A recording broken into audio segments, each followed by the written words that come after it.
Hi there. If you need to know when HMRC will start charging you tax on savings interest, watch this video. You know that good feeling when you see the interest on your savings finally start to climb?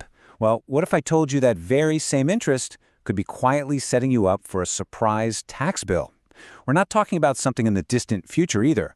We're looking at a huge shift that's already underway and is set to really bite in 2026.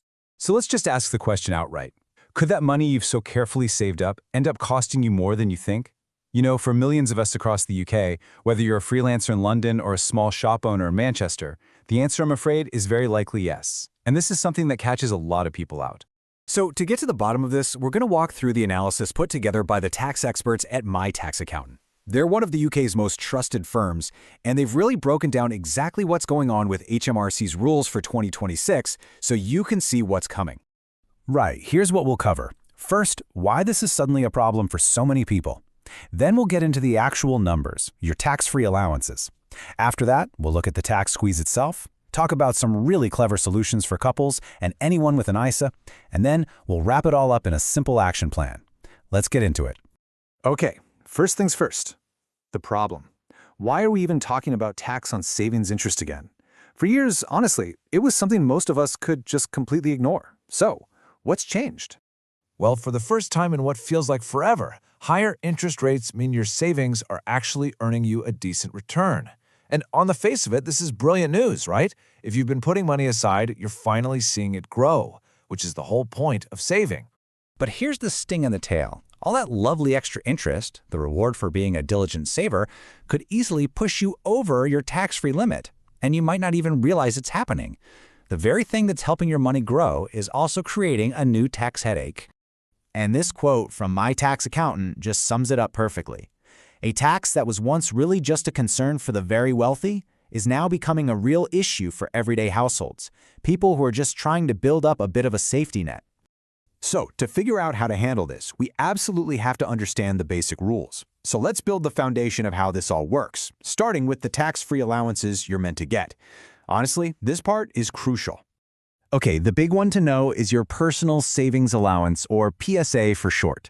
Just think of it like a tax-free bubble around your savings interest. It's how much interest you can earn from all your regular accounts, you know, your current account, any fixed-rate bonds, that sort of thing, before you owe a single penny in tax on it. Now, here's where it gets really interesting. This allowance isn't the same for everyone.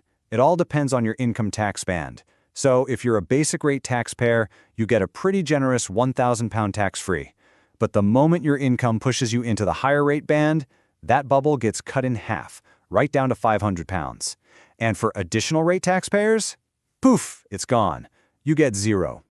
And that's not all. There's another key number you need to know, particularly if you're on a lower income, and that number is £5,000.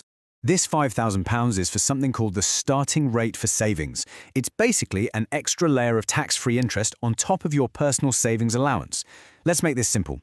Say you've got a part-time job and you earn £15,000. Because that's below the threshold, you could potentially earn up to £5,000 in savings interest plus your £1,000 PSA, all completely tax-free. It's a huge help, but it is a bit complicated and not everyone gets it. All right, so we've got the basics down. Now we get to the heart of the matter. What on earth is happening to create this tax squeeze? Stay with me on this, because this is the change that's going to affect millions of us, and it's why we're talking about it today. So, the first big piece of this puzzle is the freeze on the personal allowance. Now, this is your main tax-free amount. It's how much you can earn from any source, your salary, your pension, freelance work, whatever, before you pay any income tax at all. It's a fundamental part of our tax system.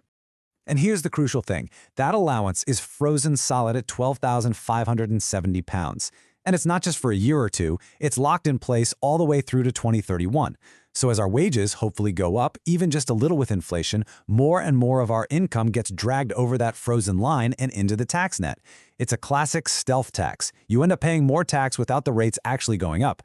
And this timeline really puts it into focus. Through 2026, the freeze continues, catching more and more savers. Then, from April 2027, it gets even tougher.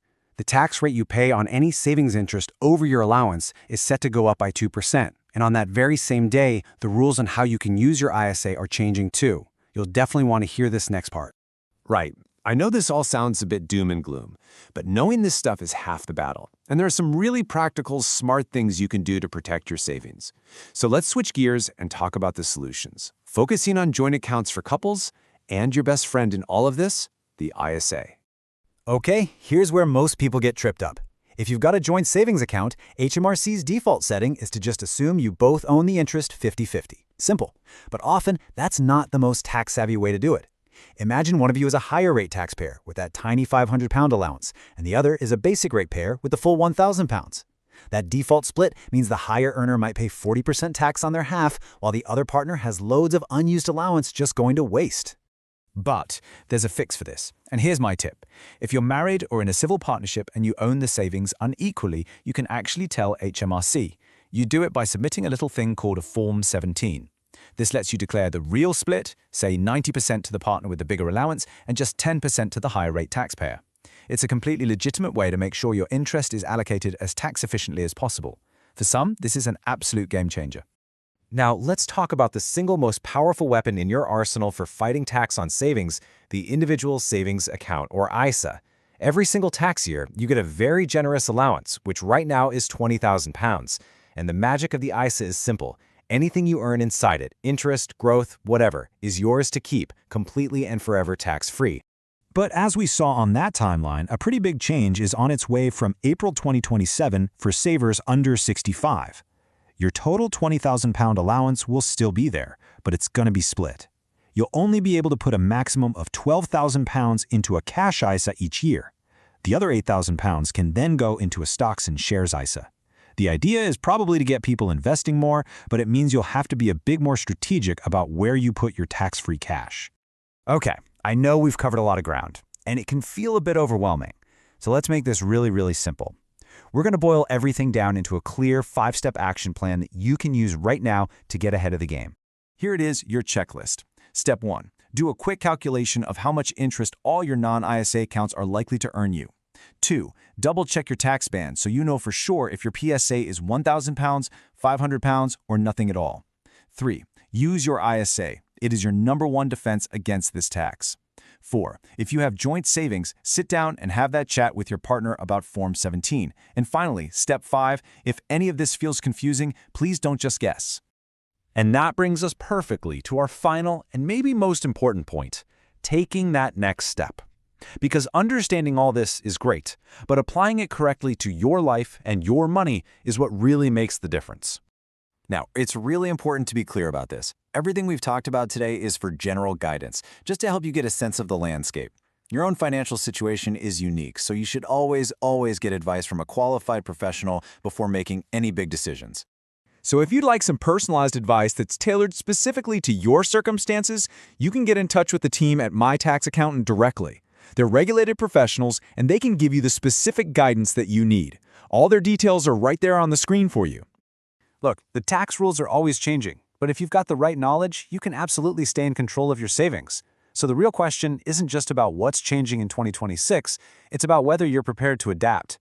For more updates and clear guidance just like this, make sure you subscribe to the My Tax Accountant YouTube channel. Thanks so much for joining me.